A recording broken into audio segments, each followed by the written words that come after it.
Chelsey, hi. Welcome to the podcast. Hi, thank you so much for having me.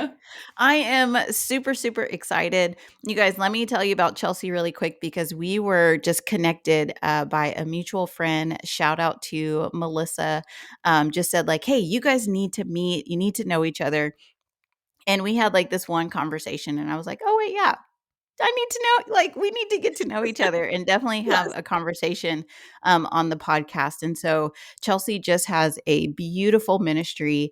And, you guys, I love talking to women who love Jesus, who love his people, and really just want to make an impact for the kingdom. And this is Chelsey. And so I'm like ready to have this conversation. I'm so excited for just our audience to get to know you and to meet you and kind of hear your story and all that you're doing, just for our community. So I'm so grateful. Oh my gosh, I am the grateful one. This is a great opportunity. I just am always so humbled that people want to hear my story, and it's just always a great opportunity to share. So I appreciate it. Yes. Okay. So let's just jump in. Like, why don't you just share a little bit about you and just all the things that you do? All right. So I live in Sioux Falls, South Dakota. It's freezing, snowy, and cold here today. But I am married. I've been married to my husband for, oh gosh, 14, I think 14 years in June. And we have five kiddos. Owen is our oldest. He's going to be 10 in May. Our Oliver just turned 6. Our Annie girl is 3.5. And then we have two babies in between that we lost to miscarriage. Ava Grace and Orion Job are waiting for us on the other side. I Yeah. cannot wait to see them. But yes, so I say I'm a mama to 5. 3 I get to snuggle, and 2, that are waiting on me. So I am the grateful servant founder of Evermore Blooms. We are a nonprofit that delivers flowers to mothers who've had a miscarriage. So our goal is to really make moms feel seen, known, loved on those really difficult days. Excuse me, days like the anniversary of her loss, or what would have been her due date. I know for me personally, as a miscarriage mom, especially those first anniversaries of those days was very, very hard. And this idea was actually born because someone, a casual acquaintance, took the time to send me flowers on the anniversary of my loss with Ava. And flowers showed up at my door. They were from someone anonymous. I didn't know who it was at the time. And I literally remember in that moment thinking, did these flowers just come from Jesus? Like, who are these from? And it was so, so kind. And it just made me feel so seen and so valid in my grief. I had just done a post on Facebook earlier that day, just that it was a really hard day. And, got comments like, I'm sorry, sending you love, praying for you. But those flowers showing up at my door, I was like, wow, someone actually really cares. And someone acknowledges that this is a very difficult day for me. And so that happened in 2017. And then at the end of 2019, my church put out a challenge, and they said, if you have an idea, you can apply for up to $2,000 to make your idea happen. And I was actually on staff at my church at the time. And so we were in an all staff meeting, and we were going around and just saying, okay, you guys, we gotta set the pace for this.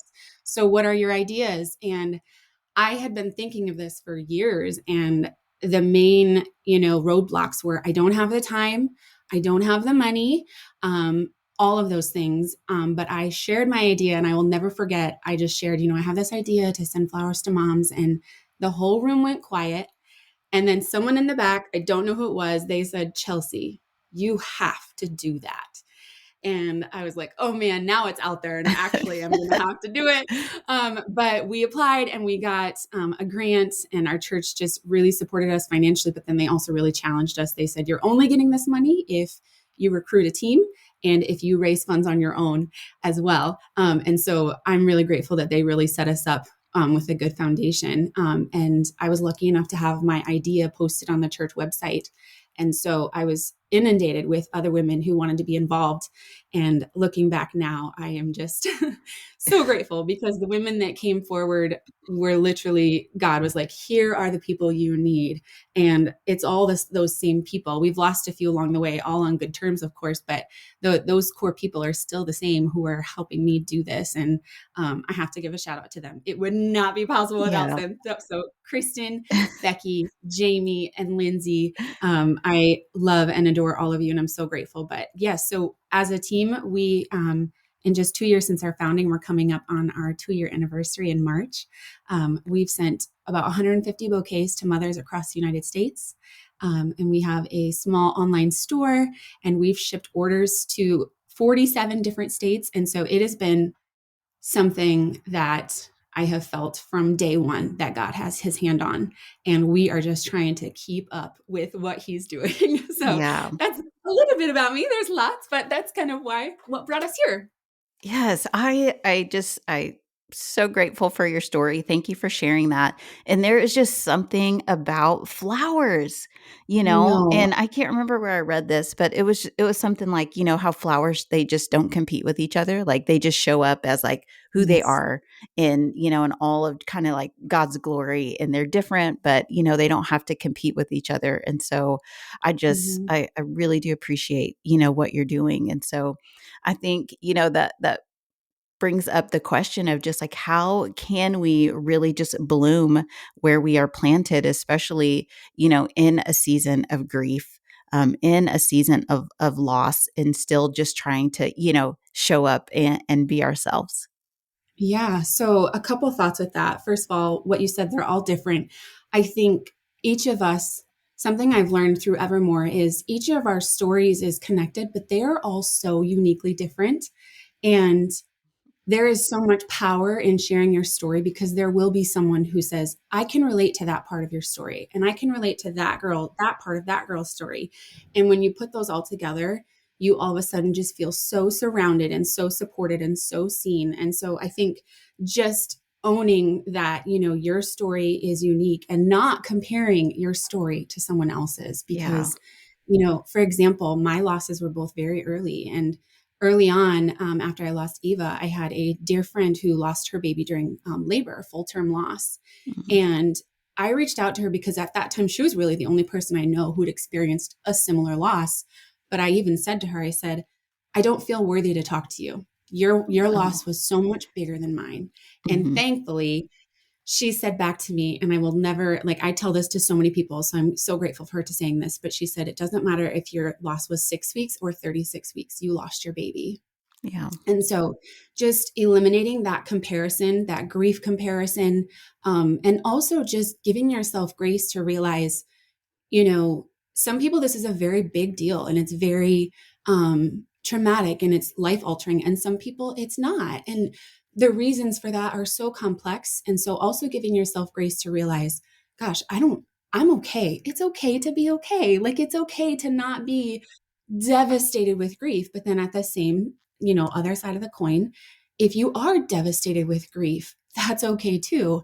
And the second thought, let me try to remember it now. Oh, I remember. So I, now that, the world's kind of getting back to normal, I'm, seeing a lot of sermons and speakers just really talk about, the things that you put off the last 2 years. Mhm. It's time to bring them back to life, like the world needs what you've been thinking about, right? So that's like been a big message.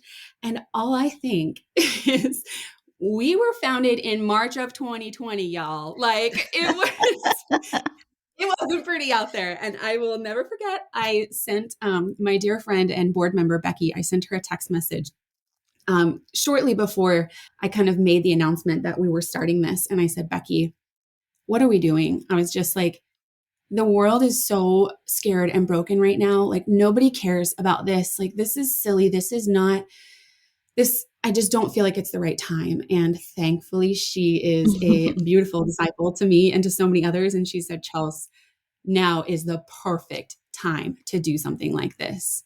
The world needs stuff like this right now. And so Yeah. just realizing that you may feel like there's all these external forces telling you, oh, it's not the right time. It's not the right time. But if God has put something so deeply on your heart, and I physically many times feel him pushing me on my shoulders and guiding me, and who am I to resist that? And that was March of 2020. And so we're like, all right, let's do it right now. And I'm so grateful that that's a part of our story, that we did that. And now more than ever, I'm grateful that we existed through that time, because unfortunately there were so many women who went through this experience alone. And so just Yeah. grateful that God started it when he did, so we can be there for women. So good. Yes. Okay. So then I'm just like, that was so great. I mean, that could, that encouraged it encouraged me so much to just continue, you know, Yeah, and just just that we keep never going. know we never know what the Lord is going to do. But if we just trust Yeah. him and just surrender all to him, Yes. we can do anything through him, Yes. And and so, honestly, let's just say it. That's easier said than done. oh my Like, goodness. Yeah. there are so many times where I'm just like, oh God, that too. Oh God, that too. God, are you sure? And I'm just like, okay, okay. And I have to remind myself daily, hourly, to just be like, this is ordained, like beyond Yeah. what you can even comprehend. Keep going. So yeah, when I say we're just trying to keep up, I really do mean that. We are doing our best.